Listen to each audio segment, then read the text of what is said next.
Thank you so much. I'd like to start out by saying the space here is beautiful, so thank you, Tom, for hosting us here. It's so exciting to be up with the wonderful group that Bill Purnett started here. So thank you all for your attendance.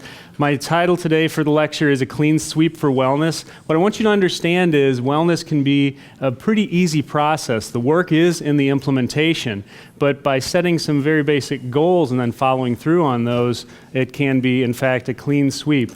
My why, in fact, is to help people live longer, healthier lives. So longevity medicine is an area where we're seeing an incredible uptick.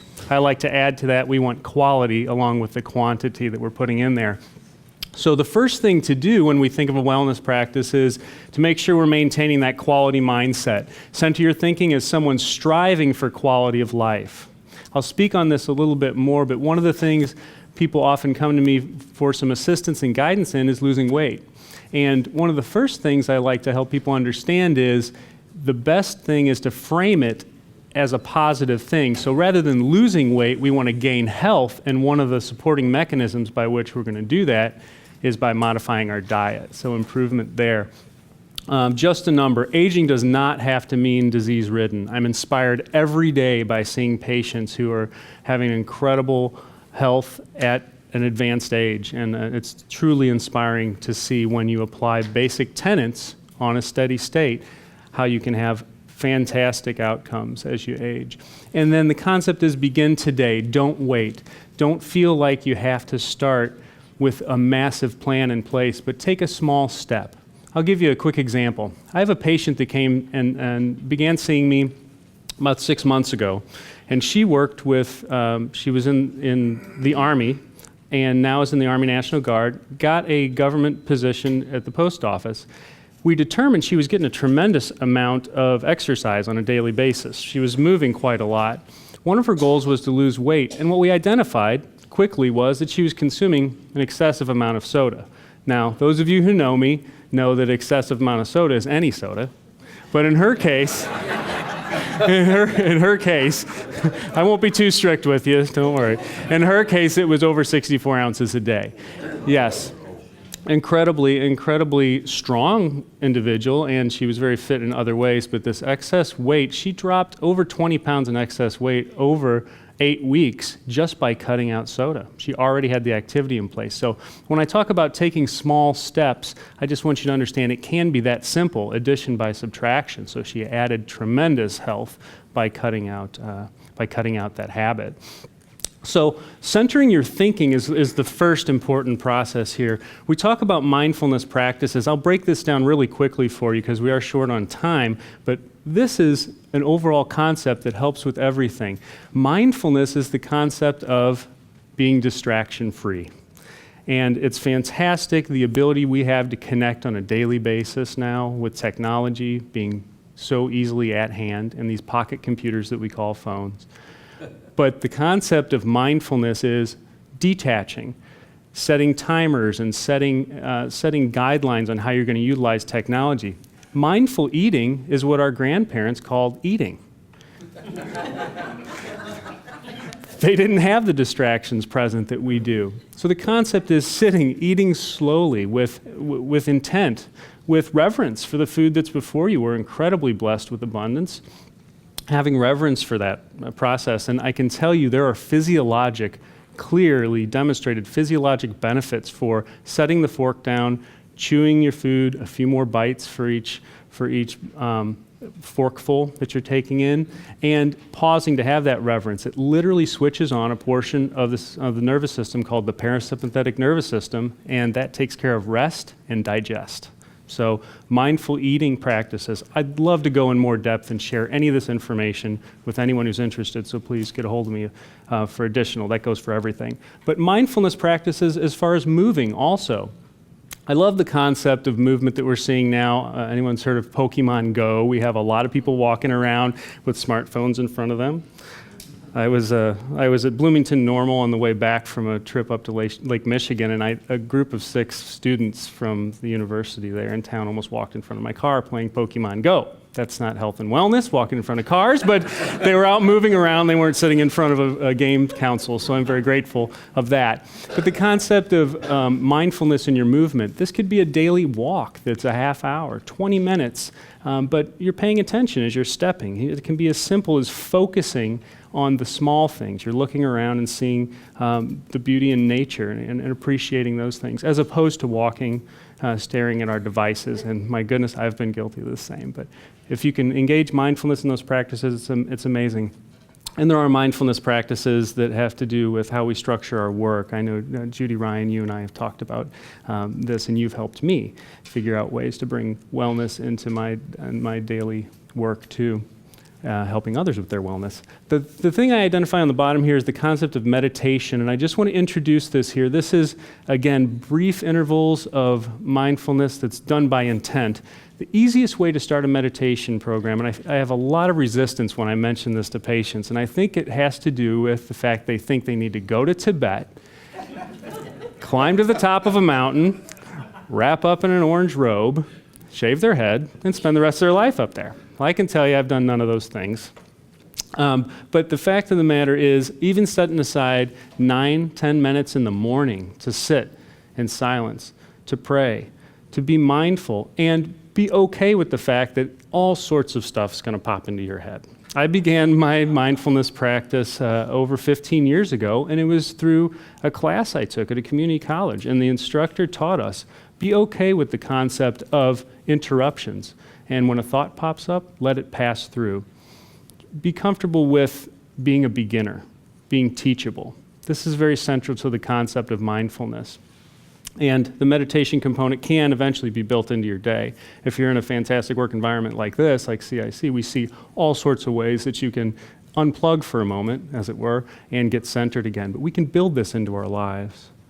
So, aging well with practices which support vibrance. I want to talk a little bit about this concept. Any of you who've heard me speak before or I've visited with have heard me say functional medicine. Now, what does that mean? You'll notice I highlighted there's actually fun in functional medicine.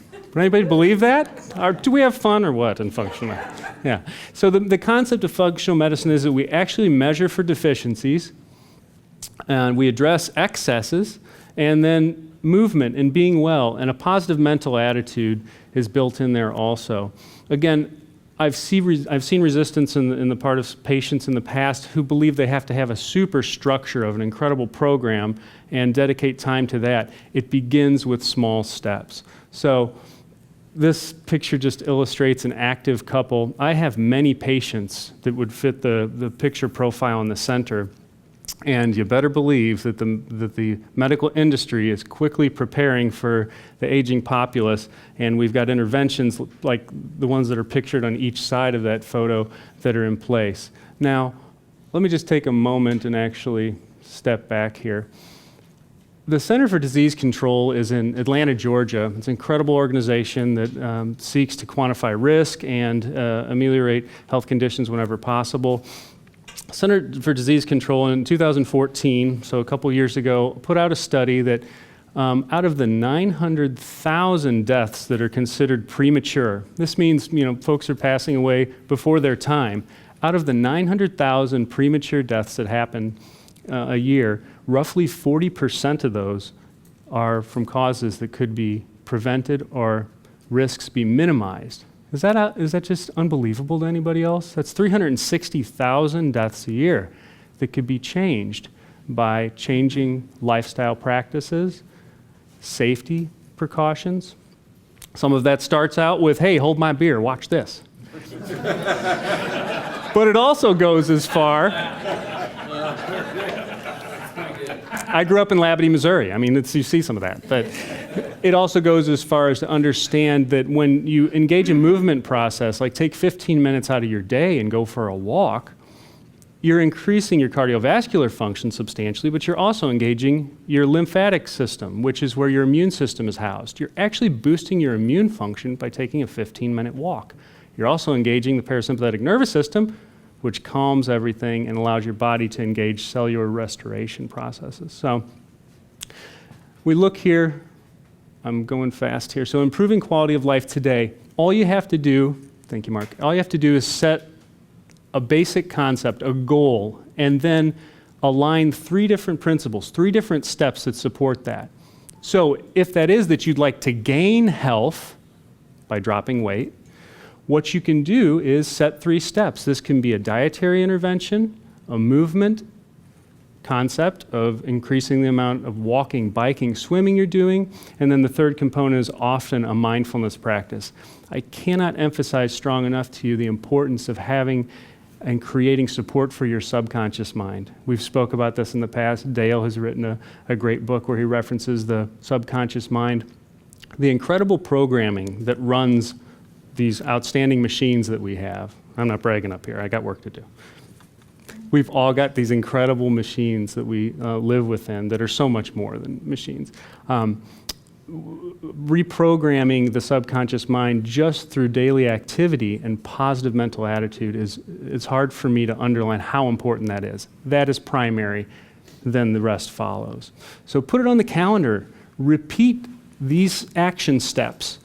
Repeat them 5 days a week. I just gave you 2 days off every week.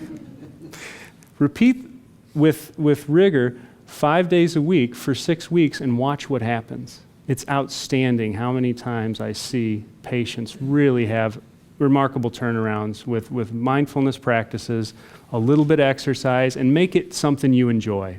I am not a gym rat, and I never will be, but I like taking the stairs. I love chasing my daughter, 7-year-old, and I do enjoy riding a bike. So I know what the form of exercise I'm going to get. If I would sign up for a gym membership, Lifetime Fitness would love it, but it wouldn't help me the way just getting out and walking does, okay?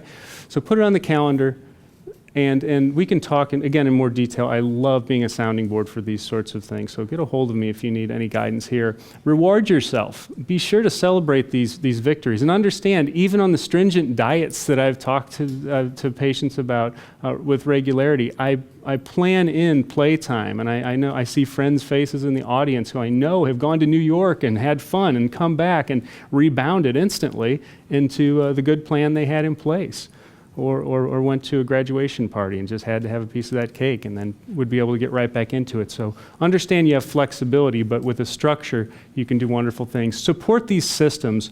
I can't overemphasize the importance of detoxification, and it is 3 lectures on its own, but what I will say is there are ways to eat, certain foods to consume, ways to consume and hydrate your body that will assist in detoxification. These processes are automatically happening in our bodies. In fact, none of us would be in the room here if they weren't, because it's absolutely essential. But the detoxification concept of supporting that process will pay off huge. I mean, big dividends. Digestive health focus for the whole body benefit. At Logan College of Chiropractic, we take an oath to say that the central nervous system is the most important system in the whole body. I say that loosely. We don't really take an oath to that, but that's the central tendency and the reason of thinking. And the reason is, with chiropractic, we modulate and change the way the nervous system functions. I can tell you the most important system in your body for long-term health is your digestive system. Because everything our body does in terms of renewing, cellular restoration, and incorporating positive benefits from micronutrients, it all requires proper digestion. And then immune function, movement plus the removal of interfering factors. Think of soda, think of sugar. This is a filter. That's what your liver does. That's stress. It's not that there's just 2 things that are causing most of our problems, like sugar and stress. There are many other things, like you've got sugar and stress, that cause these problems. And the other concepts that are troublesome are foods that quickly turn into sugar in your body, like grains that are refined. And then, stressful conditions are problematic too. So it's not that I feel that sugar or stress are major impacts on our health, but if you would consider just changing a couple things, you might reduce the quantity of sugar and ameliorate some of the controllable stressful factors. Sorry, I got stuck on it's kind of skipping like a CD there. So I challenge you to prioritize your health. Just take 3 interdependent wellness practices: diet, exercise, and mindfulness. And the exercise doesn't need to be extreme. Go for a walk. Chase your kid. Chase my kid. I need some help. Sleep, diet, and exercise. This is a trifecta that I absolutely love. Establishing sleep hygiene practices that are clean is wonderful. And that's sleep hygiene. What does that mean? That means not staring at a screen right before going to bed, as the blue light can interfere with your ability to hit a sleep cycle. So go in low tech about an hour before bedtime as a concept. Diet and exercise. And then ask for guidance. Goodness sakes, if I hadn't had the help of many of you in this room, my business wouldn't be in good shape. So please ask for help from your physician, a personal trainer, a therapist, anywhere we need to have that support to engage that process and get some accountability in your life. Get a coach. And partners and friends are great sources, but share these dreams. Quality mindset, understanding that centering your thinking is someone striving for quality of life, and age is just a number. I can tell you, I have some patients that are inspiring me every day with, as they age, they are strong, incredible people. And then begin today. Just don't wait. Start now to greatly improve your quality of life. If you want to cut out sugar and ameliorate some stress, that's fine with me too. Here's my contact info. There's also a sheet that I've passed out. If anybody is interested, I do free consultations. I'll sit down and talk with you for a half hour, 45 minutes, or until Leslie knocks on the door and says, "You're done." And I just love meeting people, talking wellness, and determining if there's a fit there or not. I'd love to open it up to any questions. It's just something to add. That concept of the small steps is incredibly important from what I've discovered in my own life, and it's more complex than it appears. There's a wonderful book out there called Small Moves, Big Change that talks about the psychology, talks about actions to take, and how to make that kind of a shift. Thank you. Small Moves, Big Change. I'm going to write it down.